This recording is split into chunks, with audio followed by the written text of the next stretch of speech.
High, আমার হাতে এটা কি বলো তো? এগুলো হচ্ছে পদ্মের বীজ। তো অনেক দিন ধরেই ভাবছিলাম যে আমার ছাদ বাগানে একটা পদ্মের টিউব লাগাবো, তবে আমাদের শহর এলাকায় খুব বড় একটা নার্সারি নেই, আর যেখানে খুঁজেছিলাম সেখানে পদ্মের টিউব পাওয়া যাচ্ছে না। অনলাইনে আমি সার্চ করে দেখেছিলাম, সেখানে পদ্মের টিউব নেই, সব বীজ দেখাচ্ছিল। তবে বিশ্বাস করে আর সেগুলো অর্ডার দেওয়া হয়নি, আদৌ কী বীজ দেবে। তবে একজনের সঙ্গে দেখা হওয়ার পরে আমাকে এই বীজগুলো দিয়ে বলেছিল তুমি এগুলো ট্রাই করে দেখতে পারো, অবশ্যই এখান থেকে গাছ বা পাতা বের হবে, এগুলোতে ফুল তৈরি করা যায়। তবে আমি শুনেছি বীজের থেকে কিন্তু টিউব লাগালে খুব তাড়াতাড়ি ফুল আসে। যাই হোক, সে যখন দিয়েছে, তবে আমি ট্রাই করতে অসুবিধা কোথায়। এখন আমি এগুলোতে ভিজিয়ে রাখবো, পরে আমি যদি পাতা বা অঙ্কুর বের হয় অবশ্যই আমি কাদা মাটিতে সেগুলো লাগাবো, আর সেগুলো তোমাদের সঙ্গে অবশ্যই শেয়ার করব।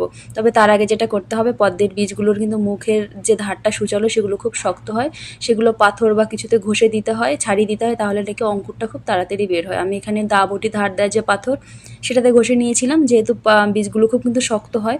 তোমরা শিলনোড়া বা অন্য কোনো পাথরে ঘষে দেখতে পারো। আমাকে 6টার মতো বীজ ছিল, বীজগুলো কিন্তু ভাসছিল, আদৌ ভালো আছে কিনা জানি না। তবে অঙ্কুর বেরোলে অবশ্যই তোমাদের সঙ্গে শেয়ার করবো। বাস্তবে আসি, টাটা।